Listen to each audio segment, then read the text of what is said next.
हाँ बेटा, आपको कैश बुक बताया था मैंने, क्वेश्चन बताए थे। आज आपको कैश बुक का प्रैक्टिकल बता रही हूँ। तो देखिए, सबसे पहले आप देखिए कैश बुक का मीनिंग क्या है। नाम से ही बुक, कौन सी बुक है ये? Cash book. कैश बुक का मीनिंग क्या है कि इसमें ओनली क्या आएंगे? Cash transaction. कोई भी इसमें क्रेडिट ट्रांजेक्शन शो ही नहीं होगा। जो भी हम कैश ट्रांजेक्शन करेंगे, only that item will be shown in the cash book. कोई भी क्रेडिट ट्रांजेक्शन इसमें शो नहीं होगा। तो कैश बुक है क्या? कैश बुक एक जर्नल का ही एक, मतलब कह लीजिए काइंड है, जर्नल का ही एक फॉर्म है। कैसे? किसी भी बिजनेस में कैश ट्रांजेक्शन बहुत ज्यादा होते हैं।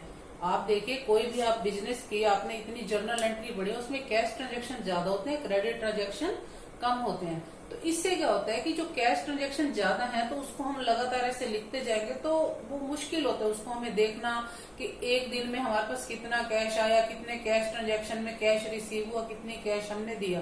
तो उसका एक इजी मेथड क्या है कि उन कैश ट्रांजेक्शन को हम कहाँ शो कर दें? कैश बुक में शो कर दें।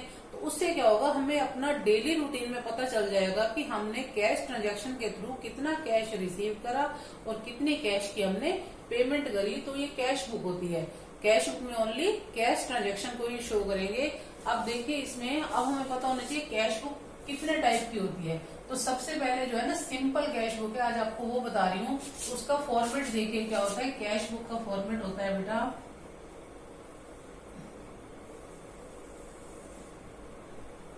फर्स्ट कॉलम हमारा रहता है डेट का, डेट। सेकंड कॉलम रहेगा इसमें पर्टिकुलर्स का, पर्टिकुलर्स। फिर एक कॉलम इसमें बेटा रहता है वाउचर नंबर का। वाउचर नंबर यानी बिल नंबर।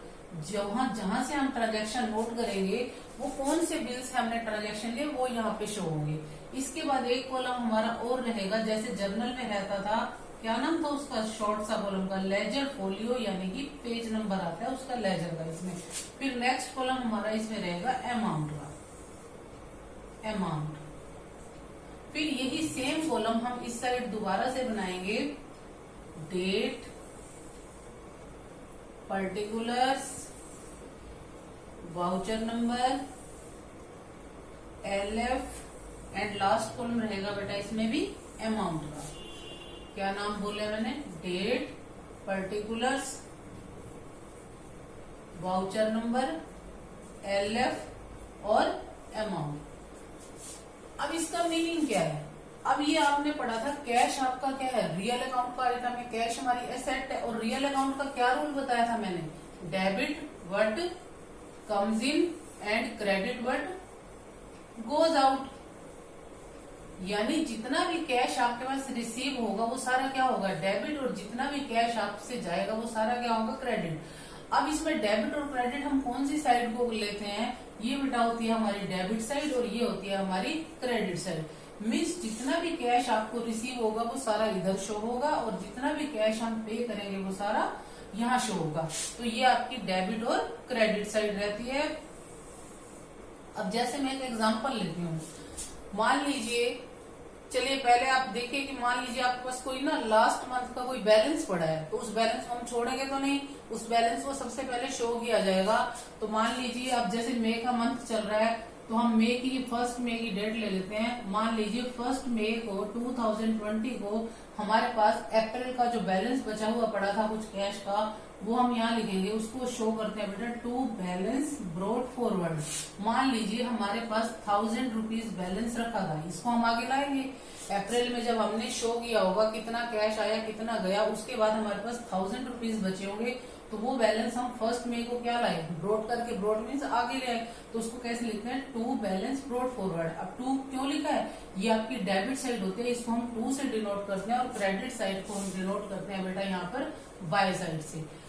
अब कोई ट्रांजेक्शन लेते हैं, मान लीजिए मैं कहती हूँ गुड्स सोल्ड। गुड्स सेल करेंगे, तो गुड्स सेल करेंगे तो आप देखिए सेल करने से आपके पास से कैश आएगा, क्योंकि आपकी जर्नल एंट्री क्या होगी? गुड्स सेल करोगे, cash account debit to sales. तो कैश क्या है? गुड्स सेल करोगे तो कैश रिसीव हो रहा है, ये आपकी रिसिप्ट साइड है। डेबिट व्हाट कम्स इन, यानी जो आ रहा है तो इसको आप रिसिप्ट भी कह सकते हैं। यहाँ पर इसको कौन सी साइड कह सकते हैं? Receipt side. और इसको हम कह सकते हैं पेमेंट साइड। राइट बेटा, ये आपकी रिसिप्ट साइड हो जाती है और वो पेमेंट साइड। तो जो कैश हमें रिसीव हुआ, मान लीजिए हमने गुड्स सेल करी तो मैं लिखूंगी टू सेल्स अकाउंट। हमने जो गुड्स सेल करी, मान लीजिए 50,000 की गुड्स सेल करी, हमारे पास 50,000 कैश आ गया। फिर मान लीजिए हमने कोई पुराना फर्नीचर सेल कर दिया तो हम क्या लिखेंगे, टू फर्नीचर, क्योंकि जब भी हम कुछ सेल करेंगे whether in the form of goods और whether in the form of any asset, furniture लिया है तो उसमें भी क्या आएगा, हमारे पास कैश आएगा। मान लीजिए 8,000 ये कैश आ गया।